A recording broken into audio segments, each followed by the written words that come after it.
All right, you have your list. Are you ready? Yeah. Do you need a minute? No, not really. It is I looked. It is their first batch. Like it's the very first batch that they made.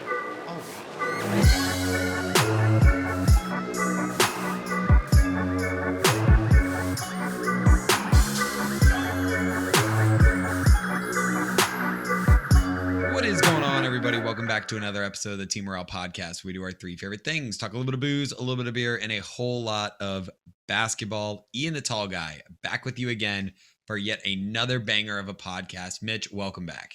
Oh, thanks, man. I'm welcome back to my own podcast. I love this every time. I love to be welcomed. Yeah. I am at your place, though. Yes, you are. You are at my place. We are currently working on the podcast room. It is a work in progress at my new place.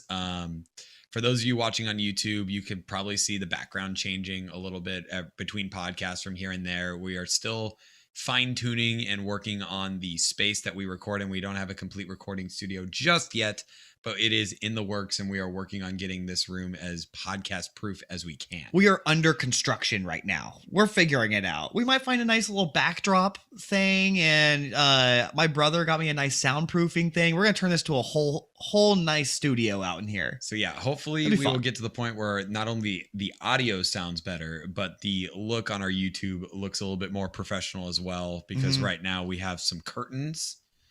They're beautiful. Wall. They're beautiful curtains. Yeah. Shout out to my girlfriend, Mac. She runs our social medias. And she got these curtains for us. So she runs our social medias in your life. In my life.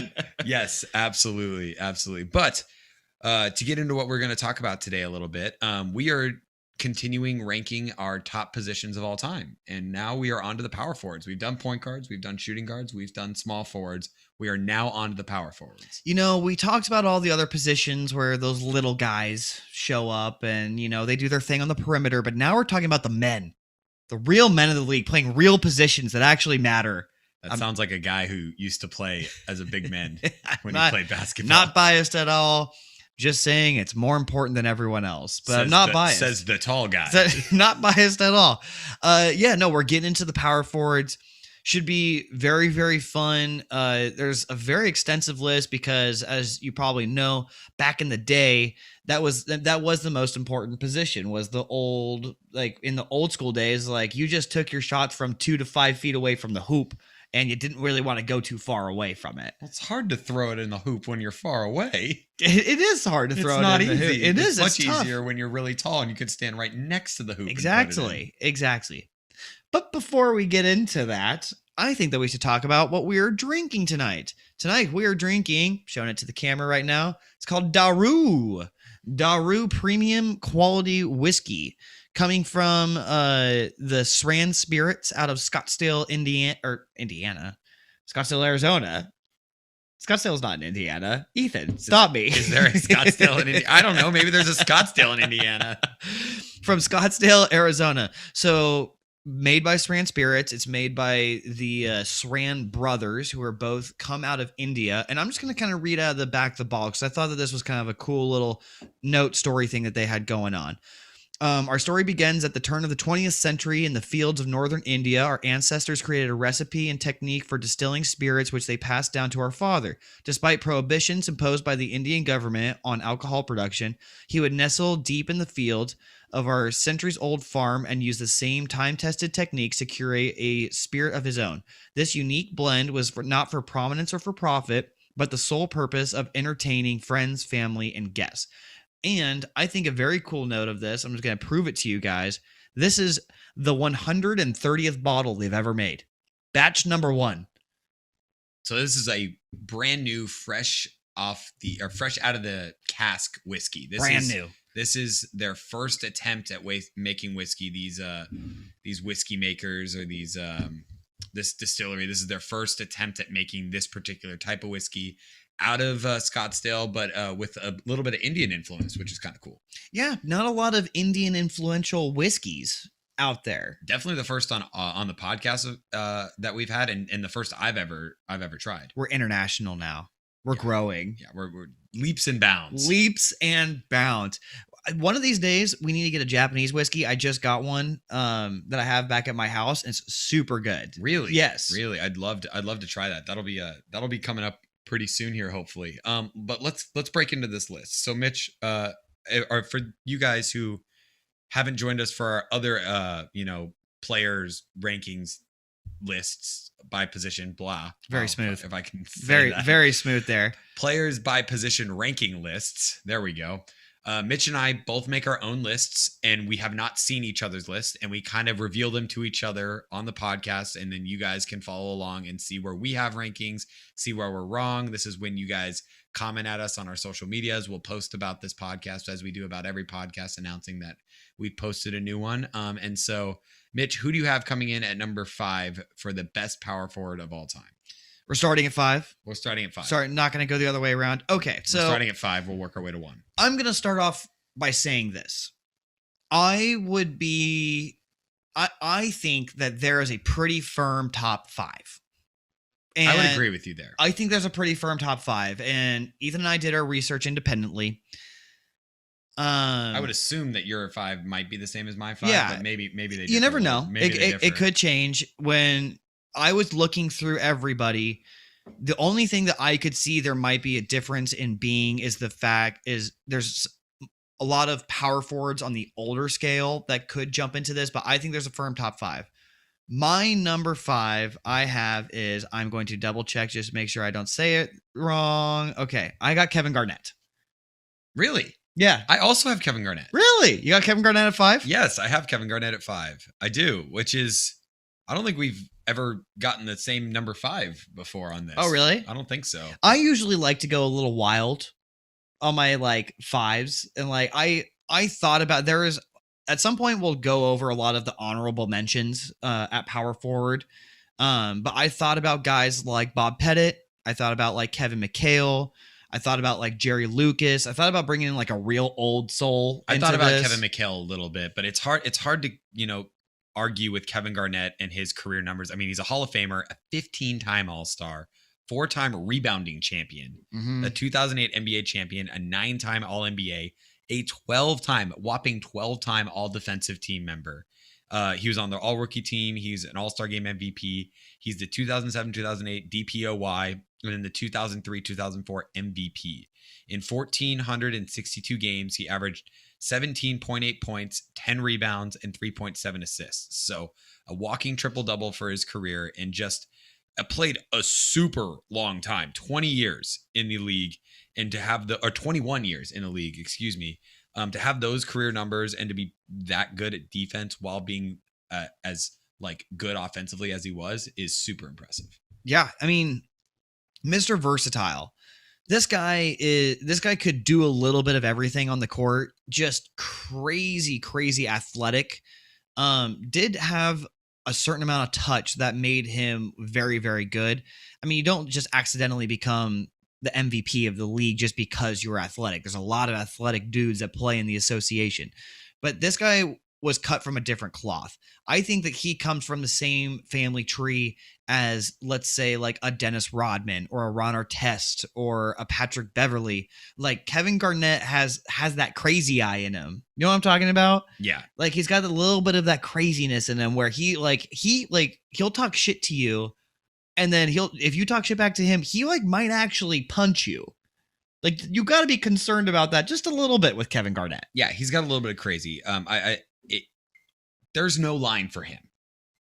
You know what I'm saying? Like there's a line that people cross, and then you're like, oh, well, they crossed the line. There's no line. Kevin Garnett exists without a line. He just goes. He's just crazy. Now, so I remember back when he was playing, there was a very big story that came out that has kind of like gotten washed away through the years, but I don't know why this particular story sticks with me, but everyone knew that Kevin Garnett like would say anything, right? And you're right. There was no line. I don't know if you remember who Charlie Villanueva is, but he played for the Mavericks. He had alopecia, which is, for those of you who don't know, that it's where your body doesn't grow hair. Yeah. He called him a cancer patient on the court. Oh my God. Yeah. And it got out that like, that's what he said. And like Kevin Garnett like almost got like suspended because of it. And it's like people don't like guys do not get suspended because of the shit they talk on the court. Like that's just like a well-known part of the game. Kevin Garnett was like a crazy person, like just saying anything to get in anyone's head. And so like that was just like a small example of the type of stuff Garnett's throwing out there. Yeah, it first off, that's horrible. It's horrible, right? But going back to Kevin Garnett's numbers, like he is a crazy person. He is probably the most versatile defender in NBA history. He could legitimately lock up 1 through 5. And he also averaged 20 points per game for 9 years. So he was like actually pretty good offensively for his whole career. Also, another fun fact, he was listed as a small forward the first 2 years of his career. Really? Mm-hmm. He was listed as a small forward in 95, 96, and 96, 97, where he was an all-star as a small forward. In an era where it was very important to have long, athletic wing, like defenders on the wing, it didn't really matter if you could shoot threes or not. What did matter is he could handle. People forget this, but Kevin Garnett had a very tight handle, and I could see why he was a small forward. But yeah, dude, that is kind of crazy. Yeah, absolutely. All right, so that's Kevin Garnett. That's who we have at 5, I guess, collectively. Yes, we are agreeing. I'm going to move on to my number 4. Okay, and we'll see if we have the same here. I don't think we do, but we'll see here. I have Charles Barkley coming in at number 4. You got Barkley? I do have Barkley. I have Barkley. No, you do not. Yeah, I do. Do you really? Yes. Okay, really? so we got KG and Barkley. Okay, so I did like I'm kind of like going back and forth, and KG and Barkley and some of these other guys. There was like certain requirements that I think certain guys hit that made them go above others, right? KG to me hit 5 above almost all of the other guys who are runner-ups because not very many of them were MVPs. I think if you're an MVP, you hit a certain threshold above everyone else, right? I would agree. Like every MVP in the league that is eligible has been in the Hall of Fame. Yes. Like if you get an MVP, you're almost a shoo-in for the Hall of Fame. Yes. And so even if that's all you do. Yes. Even if like you are an MVP 1 year and then you suck the rest of your career, which very rarely happens, but if it were to, you're basically a shoo-in for the Hall of Fame the moment you get an MVP. Yes. So that's why I got Barkley above KG hits one more threshold, which is KG. If I remember correctly, went to the conference finals with the T-Wolves. He did win a championship with the Celtics, but he was not like the guy. That was not his team. That was not his team. It was a collective group effort. Barkley was the guy that took the Suns to the championship. And like they lost to Michael Jordan's Bulls, but everybody lost to Michael Jordan's Bulls. So I'm not going to knock him too much. That's why I have him above KG. Yeah, I mean, looking at his numbers, he is a Hall of Famer, 11-time All-Star. He was a rebounding champion, 11-time All-NBA. He was an all-rookie team. He was an All-Star Game MVP and the league MVP.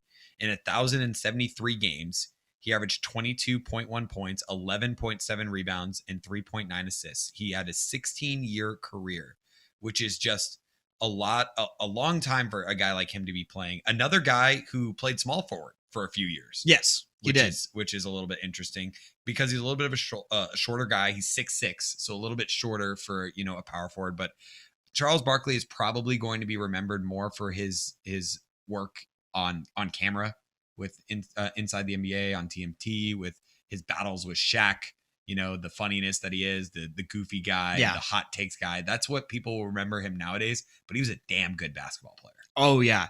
People forget about this a lot. I recently watched that the documentary for the TNT guys. Like they did like a 4-part series on HBO for them. And they were going back and talking about how good Charles was.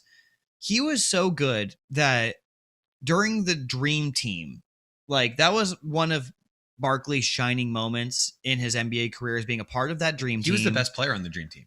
I was just about to say that a lot of no, you're good. A lot of people claim at that time that Barkley was the best player on the Dream Team, and that included prime Michael Jordan. Charles Barkley was very much in the same breath, in the same conversation when like you're talking, like you're debating in 1992, you're like, oh, who's the best player in the league? Like Charles Barkley was very much in the same breath as Michael Jordan in that time. Yeah. I mean, Michael Jordan might've been the better player, but Barkley led the team. Like he led the team in many statistical categories. He was their go-to guy. Like Yeah, Barkley was the best player in the Olympics on the Dream Team. Now, quick side note. So I'm looking at Basketball Reference, which is the site I use for most of my stats. Shout out to them because they are an incredible resource for people that, work in basketball like us. They have like a list of nicknames for each player, and Charles Barkley's is a paragraph long, and I'm going to read them to you because they're funny. Okay. So, Sir Charles, the round mound of rebound. Oh yeah, that's like his most popular one. The Chuckster, the Chuck Wagon, the Prince of Pizza, the Incredible Bulk, the Leaning Tower of Pizza, Bread Truck, Boy Gorge, Love Boat, Food World, the Crisco Kid, Wide Load from Leeds, Ton of Fun, and my personal favorite, the Good Time Blimp.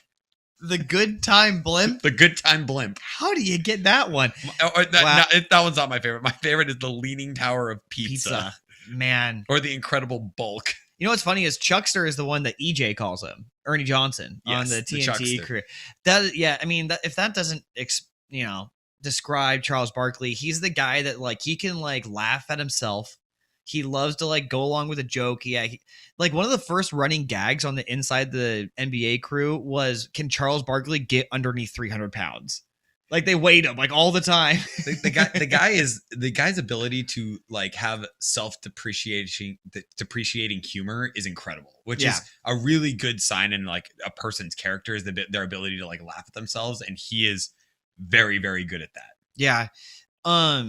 Back to his like actual play as an NBA player though. One thing that people kind of forget that's kind of funny is when he was originally drafted, he went to the Philadelphia 76ers. He played on a team that, just like on paper, might be one of the all-time best teams of all time. And I might be wrong. I'm pretty sure I'm right about the guys that are on this roster with him. But I think Charles Barkley played with Dr. J, Moses Malone, and Maurice Cheeks as like the starting lineup for that roster. Then he goes on, he plays really well for the 76ers, and then he goes on to the Suns, and then he becomes like the MVP version of Barkley. But Barkley was so good, and he's a power forward, right? I think he's only 6'4", 6'5". He's 6'6", but yes, we are doing a list of the best power forwards in this podcast. I think that he's actually 6'4". Like many people have said that he's like listed at 6'6", because like sound tall, like one of those guys, but he's actually only like 6'4", 6'5".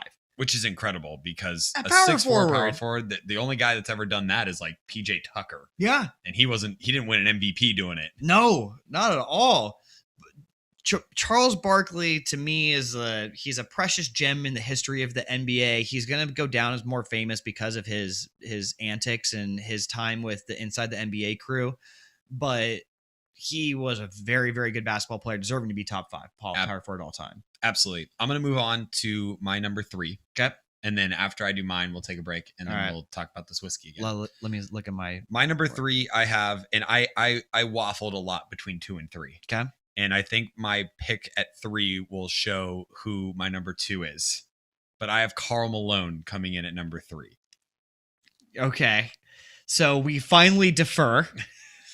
And I think I know why. Let's just say who you have it at 2 or who you have at 3, and then because you have Karl Malone at 2, I'm assuming. Yes. And I have someone else at number 2. Yes. Do we want to reveal that person? No. We'll talk about that person later. All right. We'll talk about that person later. All right. So I have Karl Malone at 2. And I have Karl Malone at 3.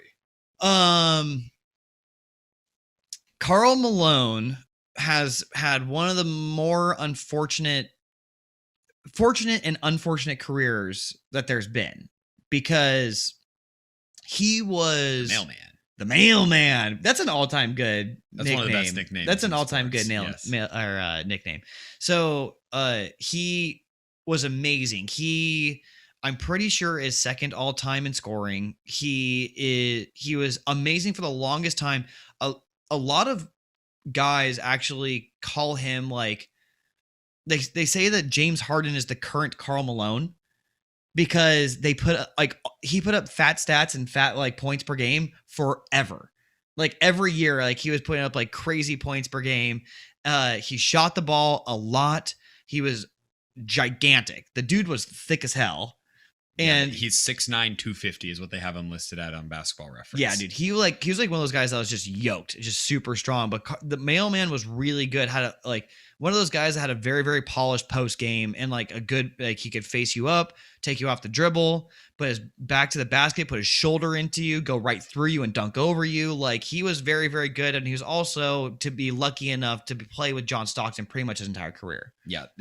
The one knock on Karl Malone is that he never won a championship.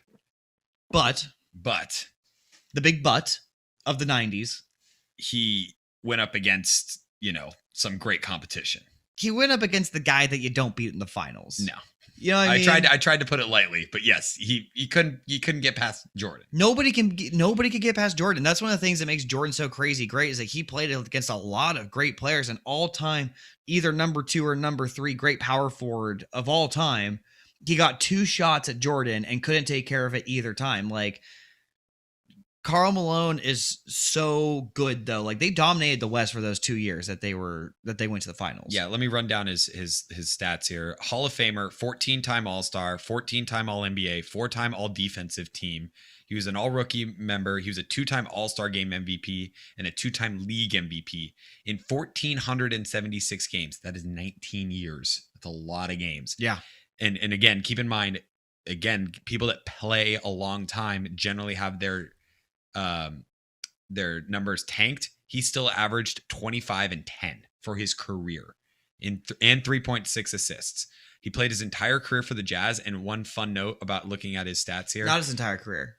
Oh, he played his last year with the Lakers. You're right. I apologize. I have a fun note about that too. You hit me with your fun note. But he averaged 20 points per game or more in 17 straight years. Yeah, dude, guy got buckets. 19-year career, he averaged 14 his first year and 13 his last year. Every other year out of between was 20 or more. Where getting 20 points per game was not like a super common thing for a lot of the 90s. Especially in the 80s and 90s. You know what I mean? Like you see that for at least one guy per team in every NBA team right now. Like that was not the case in those days. Because you got to remember, scoring was down back then. Nowadays, scoring is up. It's like easy for a team to break 100, 120, 130 points even.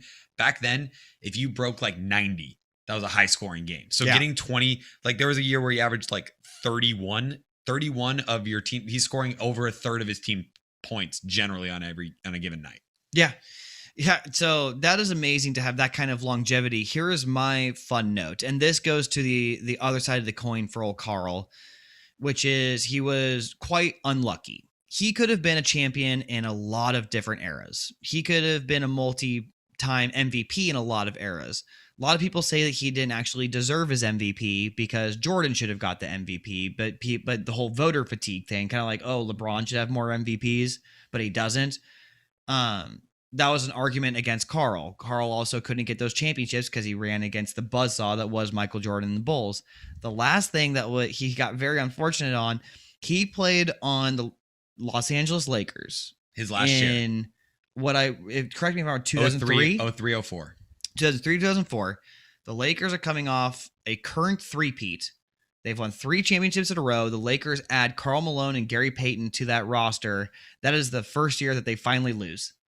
Yeah. He could not get a championship. That team was supposed to be unreal. Like on paper, that was probably one of the best teams ever assembled, and they just couldn't figure it out. The Derek Fisher, Kobe, Shaq, Karl Malone, Gary Payton team. Yeah, couldn't. I mean, that team couldn't beat the Pistons. A Hall of Fame starting 5 if they wanted it. Yep. But couldn't figure it out. Couldn't beat the Pistons. Which is another, that's the big knock on Karl Malone is that he was not able to win a ship. Let's take a break here. Let's dip back into this Daru. Let's talk about their first attempt at whiskey here. Daru. I guess first attempt at this type of whiskey. I don't know if this distillery has made other types. Okay, I'm going to preface this with I had a glass before I came on, and I've had a glass as I've been on, so I'm already feeling it a little bit.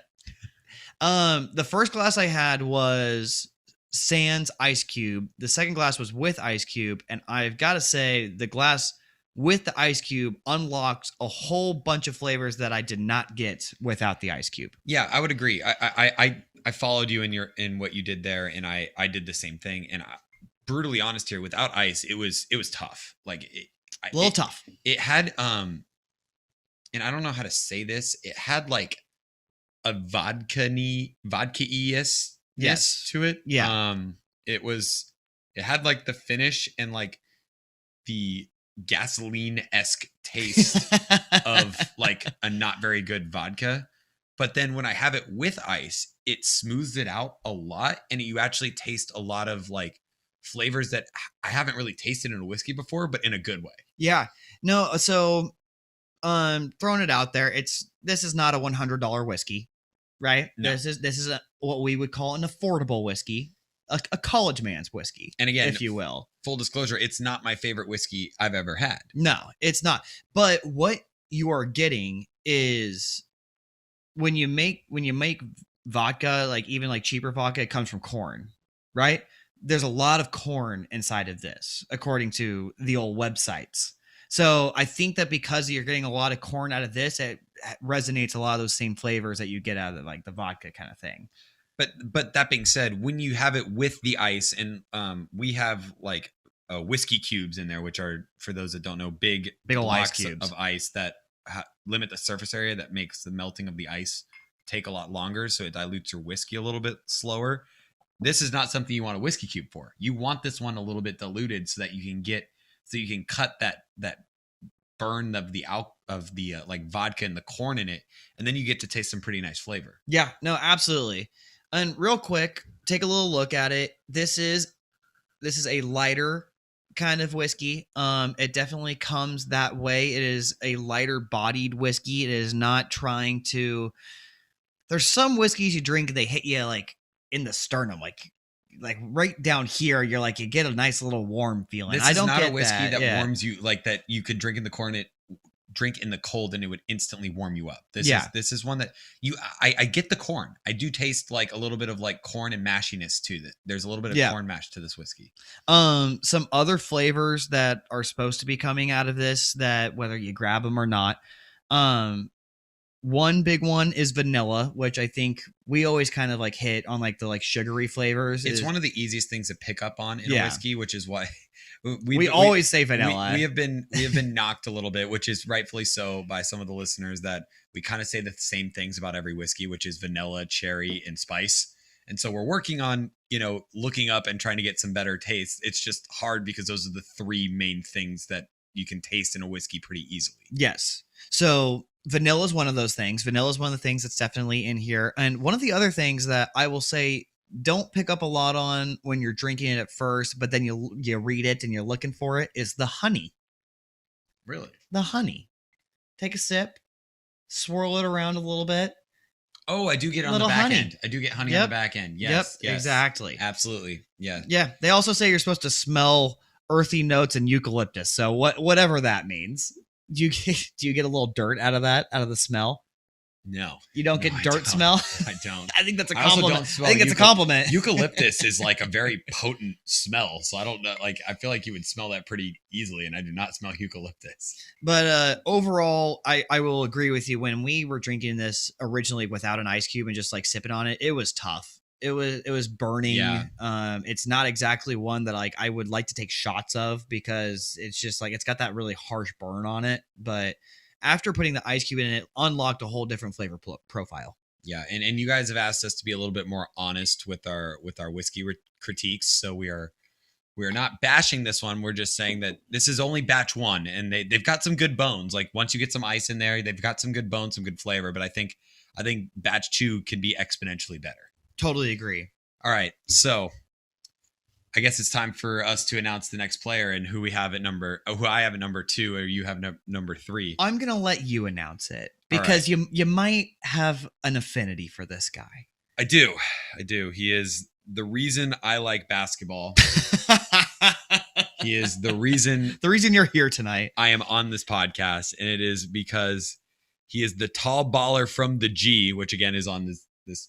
The tall baller from the G. Good Lord. That's one of the nicknames on here. The German race car. They also call him Dirty. I think and the German Jesus, it's Dirk Nowitzki. I don't know who generous tried to call him a race car, but Dirk Nowitzki I have as my second best power forward of all time. I will say I waffled between him and Karl Malone a lot. My affinity just overcame me, and I had to put him at number 2. Yes, so I had Dirk at 3. I had Karl at 2. Honestly, thinking on it, I don't think you are necessarily wrong at having Dirk for number 2. Dirk is an MVP, just like Karl is an MVP, and Dirk took his team to the promised land.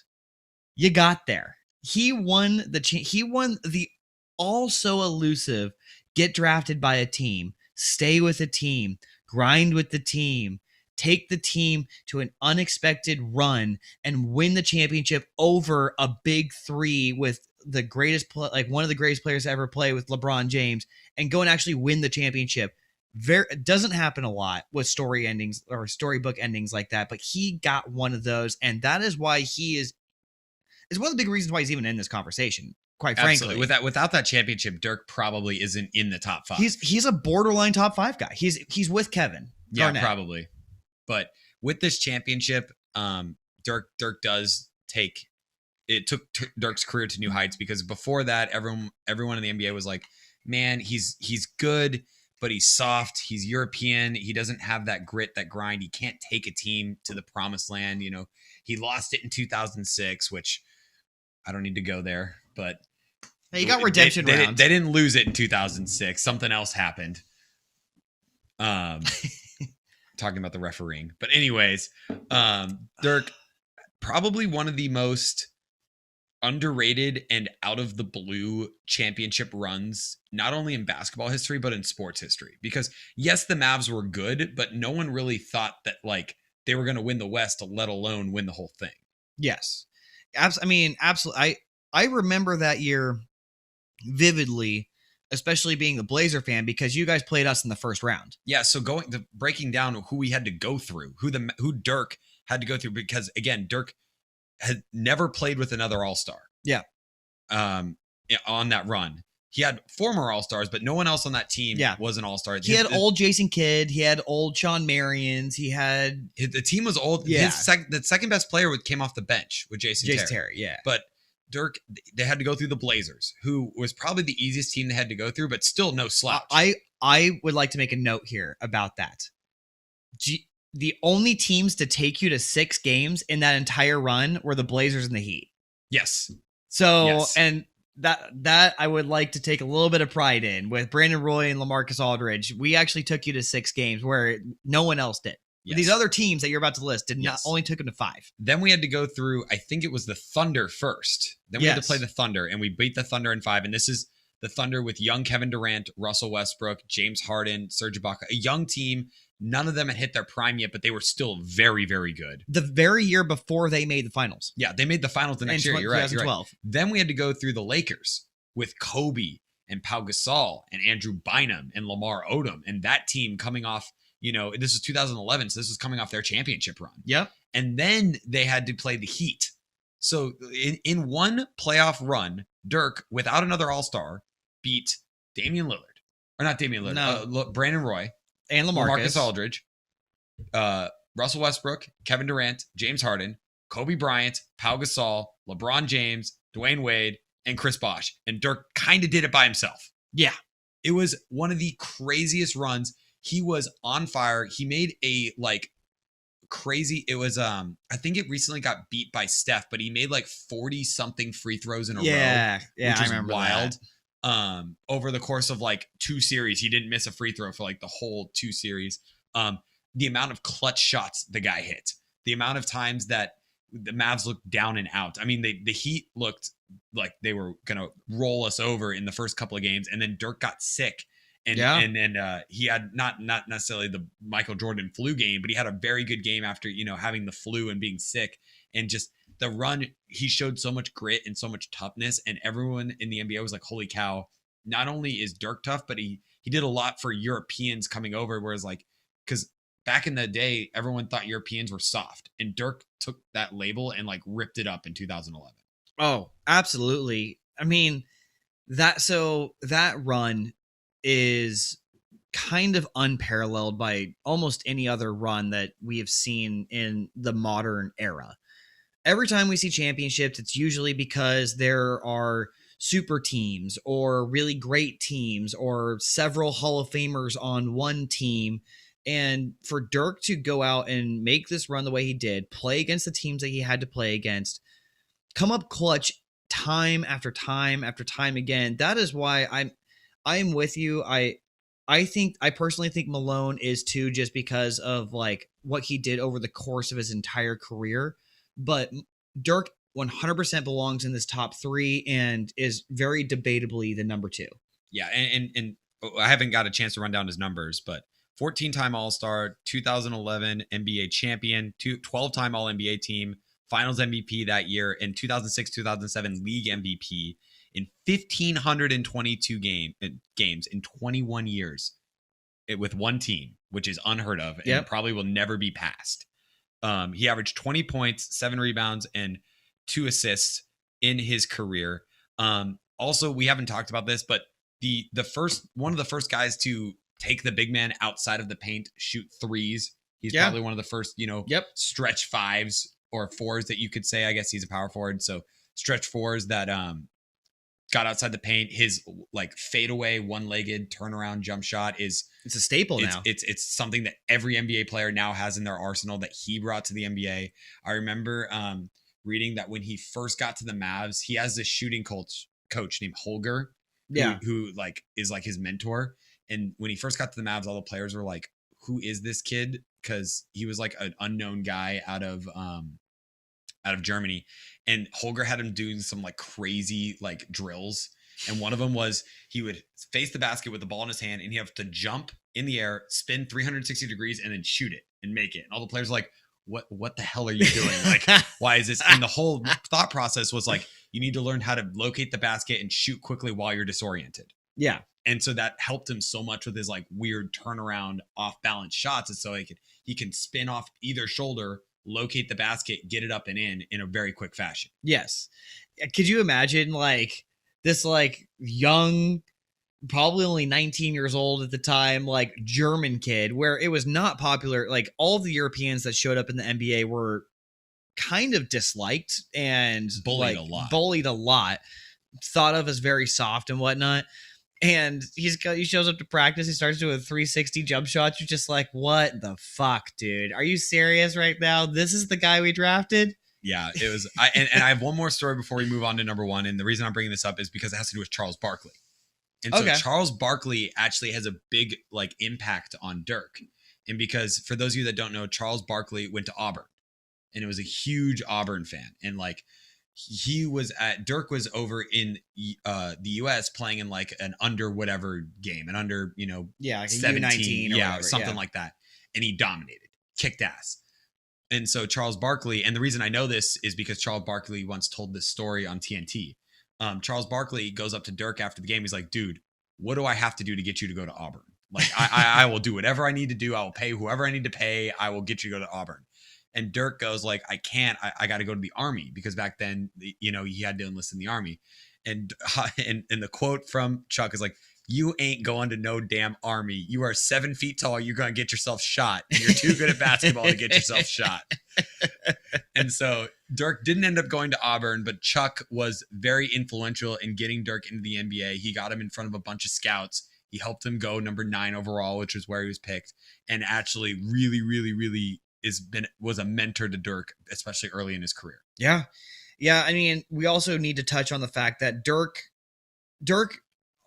made a lot of things very popular for the modern NBA, whether it's the European getting a chance and getting a real opportunity in the NBA. Dirk popularized that. Whether it was the 3-point shot for bigs, there have been bigs that could shoot over the course of the history of the NBA. And whether it's like really old guys like Jerry Lucas or new like Charles Barkley could even shoot, Dirk made it popular to let big men shoot in the NBA. He also brought that one-legged jumper. Like, Dirk brought a lot of things to the NBA that may have never even showed up if Dirk was not a thing. He by no means is the best player in the NBA, but he is definitely one of the most influential. 100%. And that's not even up for debate. He 100%. just has changed the course of the league so much. But enough about him. I could talk about him all day. Okay, all right. He's the love of your life. Don't tell Mac. He is the love of my life. For me, there is no Mount Rushmore. There's just one face. And it's 4 times, just different facial expressions. Young Dirk, old Dirk. Long-haired Dirk, tongue-out Dirk, whatever. Anyways, let's move on. I'm assuming we both have the same person at number 1, so I'll let you announce it. If you don't have this person, then both our lists are egregious. All right. We've had a lot of agreements. And so we did, actually have. So we did have the top 5 because we have Tim Duncan as our number 1 power forward of all time. Tim Duncan not only is the number 1 power forward of all time, but probably one of the best just overall big men of all time. Possibly one of the best people of all time. Solid dude.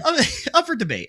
I grew up, there was 3 players in the NBA growing up that I was like in love with. And it was Jason Kidd, it was Tracy McGrady, and it was Tim Duncan. I modeled a lot of what I tried to do and learn playing basketball growing up after like Tim Duncan, where it's like, look, I was a tall kid, but I was never like the most athletic. I was never the fastest. I could never jump the highest, but I was like, okay, so if I could just like do these fundamentals right, if I could just like play the game the right way and kind of like execute correctly, I could find a way onto the court. And I did, for a long time. So I personally have a bit of like a soft spot when it comes to Tim Duncan. He obviously has a lot of the stats and the accolades that a guy who's the number 1 power forward ever should have, but to me, he embodies the idea of playing basketball the right way. Yeah, they don't call him the big fundamental for no reason. Oh yeah, put the fun in fundamental, that guy. And before I go down his stats, I have to tell a quick story. He was a bookkeeping error away from recording like one of the few quadruple doubles in NBA history. There was a game, and I forget who he was playing against, but he had, more than 10 points, more than 10 rebounds, more than 10 assists, and he had 9 blocks at the end of the game. And I saw an article, this came out probably a couple years ago, but a guy went back and like detailed watched the whole game. And there is one block where it got credited to his teammates and not him. And it was one of those things where the guy shot it and it kind of got blocked by 2 people. And if you watch it in slow motion, Tim Duncan actually blocked it before the other guy. And it's because of that bookkeeping error, he did not get the quadruple double. But if you go back and watch the tape, he actually recorded a quadruple double in that game. Oh, Tim Duncan, getting that quad dub right there. That is wild, right? Nothing like that has even come close to happening since. Oh, yeah. Another weird fact for you. If Ray Allen does not hit that shot, the one where the Heat beat the Spurs, if Ray Allen does not hit that shot, Tim Duncan has the same record in the finals that Michael Jordan does. Wow. Yeah, I guess 6-0. Yeah, wow. 6-0. I didn't even think about that. Right? Isn't that like he's a 5-time champ? That's crazy. He's been around for so long. He was like the model of consistency. And sure, I will say it really helps when you have a great coach with you. It really helps when you have an organization that is really good at drafting and developing players around you.